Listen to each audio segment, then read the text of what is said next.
My name is Keegan Smith. I help coaches think bigger and then achieve it. In this video, I'm going to share more about what I'm doing at the moment, squatting 3 times a day and following a rapid fat loss diet, why it's not as crazy as it sounds, why coaches may benefit from this style of approach, and then exactly what I'm eating and how I'm training. Okay, so I'm squatting every day, 3 times a day. I squat in the morning, I squat a few hours after that, 3 or 4 hours after, and then I squat early afternoon. The idea is not to squat too late at night, so it's easier to get to sleep. But the fact of the matter is that I'm not actually squatting to maximal or near maximal weights on this program. I say that, but then in reality, I was pretty close to maximal this morning. I got to 120 for 4. The last one was fairly slow. Now, I love these approaches of taking on experiments and looking at what's possible. And sometimes I do these things and it really doesn't work at all. I was doing like 20 rep squats when I was doing a lot of fasting, and that didn't work well at all. It took me a couple of months to recover from. Maybe not, but it's 2016, so it's quite a while back. That approach is one that I probably won't try again. What I'm doing at the moment, I actually feel like is quite sustainable. There have been a lot of people in the past who've trained multiple times a day for weightlifting. You'll find a lot of CrossFitters will train multiple times a day. Now, they may not be doing the same movement, but the difference is that within CrossFit, like everything is a squat one way or another. There's a squat within a box jump. There's a squat within a snatch. There's a squat within squats. And so it is possible, it is done, and it has been done. I'm following something like the Wolfgang Unzolt squat holiday program, but I'm not using all the carbs and I'm not doing as much volume. So again, I'm only doing around about 10, 12 sets a day. So it's not crazy in terms of volume, and they're ramping sets. So there's only one challenging set. So there's 3 challenging sets a day, and that's what I'm doing. So in the morning, it's 2 to 4 repetitions for the top set, and the goal is to increase and do more than I did on the first day. So I'm up to day 3 at the moment. I've been able to beat the previous 2 days. We'll see if I'm able to continue that. I'll probably reset back down to a lower intensity if I'm not able to continue and then build again. Second session, I'll go for 4 to 6 repetitions, and then third session, so that 8 to 12, and I'm going on a steeper slant on that one. So why with the squat? Well, I went traveling and I broke my squat every day, and so this is somewhat of an attempt to recapture the momentum that I had. I had a really good first 2 months of the year, and then I lost some momentum on my squat, and this is an endeavor and a fun approach to recapturing that momentum. I've actually probably never squatted this well, beltless, consistently, pain-free. So I can really thank the ATG program. I never used to be able to squat with the form that I have now either. I'm not saying I have the world's best squats, but my squats used to be really ugly. I never used to use my quads. And thanks to the ATG program and Ben basically telling me, hey, you don't use your quads when you squat. Like, yeah, your squats are getting heavier and you're using the slant, but you're still not using your quads. I think that was maybe 2019. He sort of said that. And I was like, it was a hit to the ego because everybody likes to think that they know how to lift, especially since I'd been lifting for nearly 20 years probably at that stage and coached world champion teams and all those sorts of things. But now I can actually use my quads more. I've still got issues and challenges. I think that will always be there. Everyone should be looking at, okay, well, where are the details that I can improve here? But yeah, the vision is to get to a 200 kilo back squat. Thousands of people, tens of thousands of people probably have achieved 200 kilo ass to grass, Olympic lifting style back squats, but I haven't. And so the fun is in me seeing if I can do that. I'd like to do it before I'm 40. I'm 40 at the start of next year. And so that's the game that I'm playing, and this challenge is part of that. Now, the other side, which doesn't necessarily generally go well with high frequency squatting is that I'm doing a rapid fat loss diet. So it's based on the protein sparing modified fast. But again, I'm going to explain why it's actually probably not that crazy, and I'm a huge fan of it. The diet involves eating mostly really high quality protein, not that much fat, basically no carbs, and because you have protein satiety, it's not actually that hard. So you're eating enough protein, you're eating the amount of protein that your body needs, or even more than it needs. A lot of the protein needs are based on the minimum amount to stay alive. That's not necessarily what we want. We want the amount that we can thrive on. Wolves and smaller animals than us will consume up to like 10 kilograms of meat at one time. So there's a case where to say that a lot can be consumed and processed. We're not wolves, but anyway, it's lean meat. And then when you need more energy, more calories, traditionally on this sort of diet, you would use carbs. If you look at a lot of the original, I think, rapid fat loss diet, there's a few different ones that's sort of based on some of the Mauro Di Pasquale stuff as well. Protein sparing modified fasting is a clinical treatment for obesity that a lot of studies have been done on. It's not recommended for people who are relatively lean, but I've found that it's quite good. You just don't need to take it as long, and you probably need to have higher protein, and you just pulse in the energy source. So as an energy source, you can either use carbohydrate or you can use fat as the energy source. I prefer to use fat. So if I'm having like a refeed, then I'll have more fat. So what I'm doing exactly is to consume lean protein. So like lean beef, lean chicken, and consuming around about a kilo to 1.5 kilos of that per day. You shouldn't be hungry for protein is the main thing. You might feel like you want to eat something else, but if you're not hungry for protein, it's much easier to stick to a plan. And the reason why this diet isn't that crazy is because a lot of athletes roughly consume this sort of diet. This is something like what the diet that Ben Patrick is using.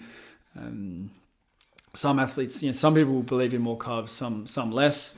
You will hear I was watching one of the Chinese Olympic weightlifters talking about how he's almost eats no carbs. He's super shredded, low weight category lifter. I don't remember his name, but it's not unprecedented for athletes to focus on lean proteins, especially during a time of cutting and preparing for competition. It's a bodybuilding technique that's been used for a long time. Vince Gironda was a big fan of this style of diet, more or less, and Charles Poliquin used to put people on a diet where the first 2 weeks was 2 licks of a dried prune in terms of carbohydrate, lean protein. So almost exactly what I'm doing at the moment. Within those first 2 weeks, you get a massive change in body composition, which gives you a huge shift in power to weight ratio. Now, there is a case for, take it step by step, change 1 grain of rice every day, and then 10 years from now, you'll be in a calorie deficit and that'll be super sustainable.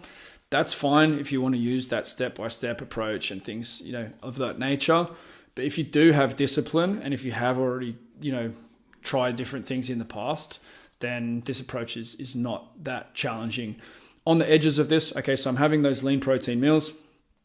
You can have green vegetables if you want to. I'm not really consuming many. I consume some, but I've done carnivore diet in the past. I don't feel strongly about the need to consume vegetables. On the edges of the diet, so if I want to, I'll have a kefir drink that is like 130 calories or something. If I feel like I want something else different and my discipline's not there to just stay 100% strict to that, I'll have that. And sometimes I'm having some blueberries or frozen berries. I'm going to get to any questions as well for anyone who's listening in, or comments. So the kefir and some berries are like on the fringe, and then at a period of time that you choose, you add more add more fat, for me, like it's like a refeed meal. So I'll have like a fatty steak or something like that as the break from the diet, and you'll find that gets rid of all the hunger. I like to take morning weight. Some people don't like to weigh themselves. I do. I've used the Sculpt device in the past, sculpt.me. I don't have one here at the moment, but I do like to use that as a measure as well to show that things are changing. But yeah, I've lost like 4 kilograms on the scales. I was 83 to 84 kilograms. Now I'm 79 and a half to 80 and a half kind of range. And it's been, 2 weeks. Yeah, just over 2 weeks. But the squatting every day I'm only third day in. So that is the story so far.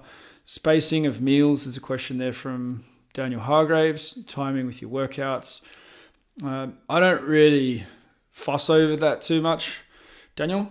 Sometimes I will have a meal in the morning, like 10 o'clock or so. Sometimes I'll go through till 2 p.m. If the focus is really getting leaner, then I don't mind kind of stretching that intermittent fast. There is a case for not always doing the same thing so that your body will use your body's resources, but it won't kind of habituate itself to economizing energy expenditure in the morning.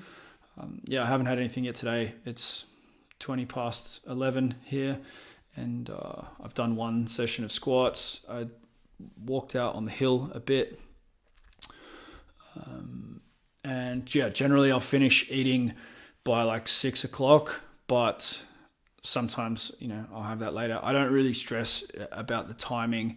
I'm more focused on work and training, and it doesn't really cause me an issue if I shift around with that. How much protein per day do you recommend for someone trying out the carnivore diet for the first time? The main thing, when you start is not to be hungry. I think it makes it easier if you're not hungry. And so having more protein can help. People can have really different tolerance to fat and ability to digest fat.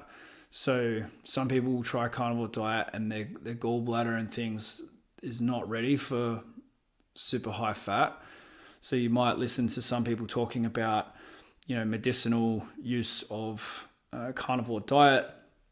There are some really powerful case studies. The Paleo Medicina, if you check out the institute in Hungary, they're doing phenomenal work. They recommend a really high fat approach, but some people feel nauseous and don't really do well with that initially. So the main thing is to sort of go to satiety.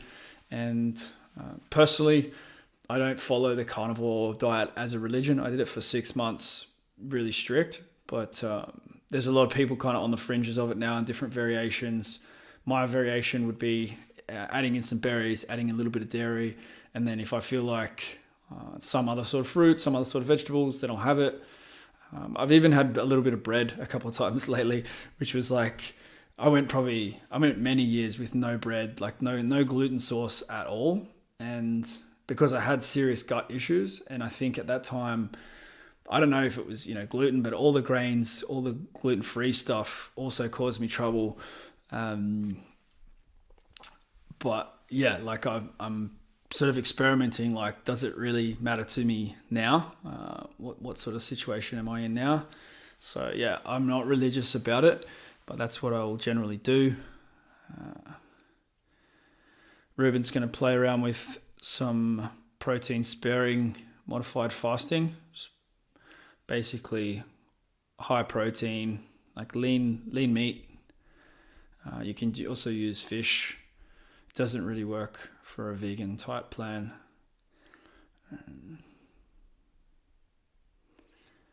Cheese is a funny one. Like, some people are great with cheese, some not so much.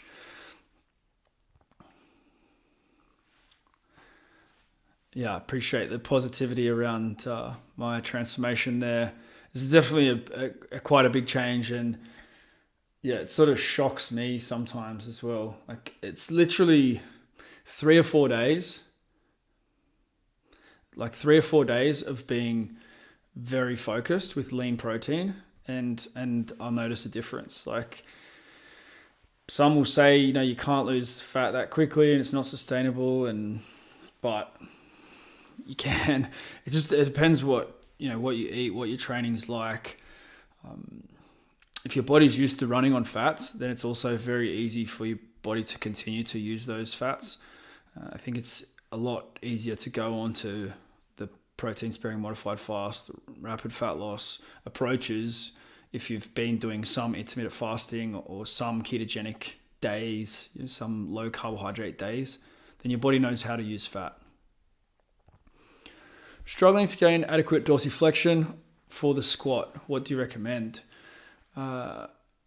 Squatting and pausing in the bottom is one of the best ways, Rory, without being able to see exactly what's going on there.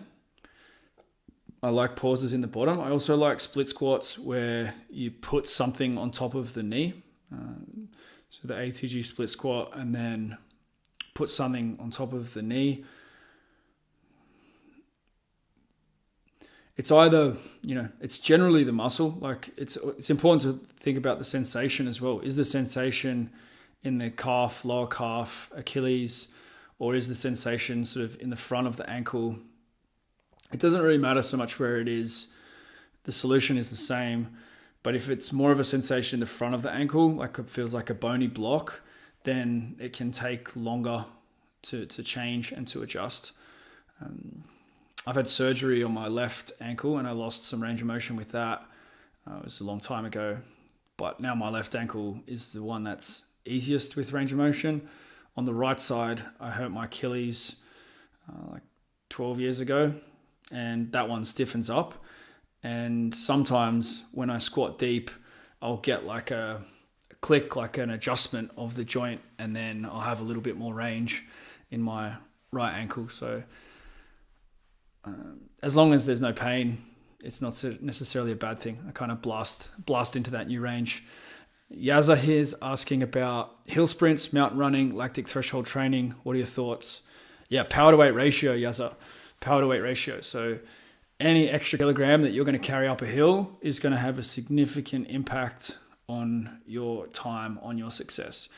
Any level of maximal strength, maximal force output will mean you're using a lower percentage of your maximum when you go and do those hills or mountains, right? So how can you be more powerful, and how can you drop the extra weight if you had to carry a bag up there with you?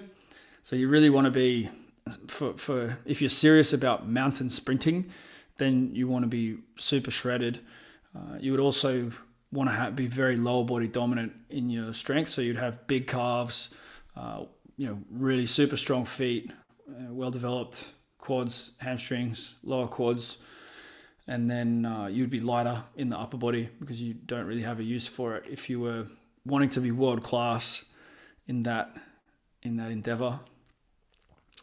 And then you want to practice your sport a couple of times a week, but the main thing is to get the physics in place. Oftentimes there's huge gains to be made in neural output, in ability to produce force, elasticity of the tissues. If you can make big gains in that, big changes in body composition, then best to focus on that first. For example, if you wanted an obese person to run a faster 400 meters, like let's take this example to the extreme to illustrate the point. If an obese person wanted to run a 400 meters faster, would you go and take them out on a track and run 400s and time their intervals? Or would you help them to transform that body into a 400 meter runner body and then let them run, and develop the muscles that a 400 meter runner has well developed and the positions that are well developed? You focus on the foundations is the approach that I've found to be most successful. And then, get around world-class 400 meter runners, learn from the best hill sprinters and mountain runners about their specific knowledge. But chances are they're not experts in strength training and body composition. Strength training and body composition are the fundamental key language. You also need the character traits and the beliefs that go with what you do.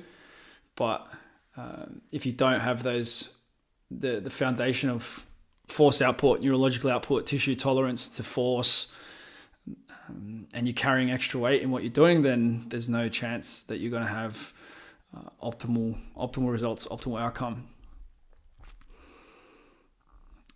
Very few people will do the work with this. And you see this with like fun runners and triathletes spending like 20 hours a week training, and they're 5 or 10% above their ideal body composition. Doesn't make any sense to me. You could train a quarter of that amount and drop the extra fat, and you'll beat your former self. All right. Thank you so much for jumping on, and look forward to continuing the conversation. I hope there was some value there around the squat every day and the lean dieting, and how for a coach it can make a lot of sense to experiment with things, to take things to the extreme, to see how it feels, and then you're also less likely to give people things to do that you wouldn't do, or that will be beyond their level of discipline. It can also be something that inspires people around you to take themselves to a new level. So yeah, maybe don't take on this challenge, maybe do, but let me know how it goes.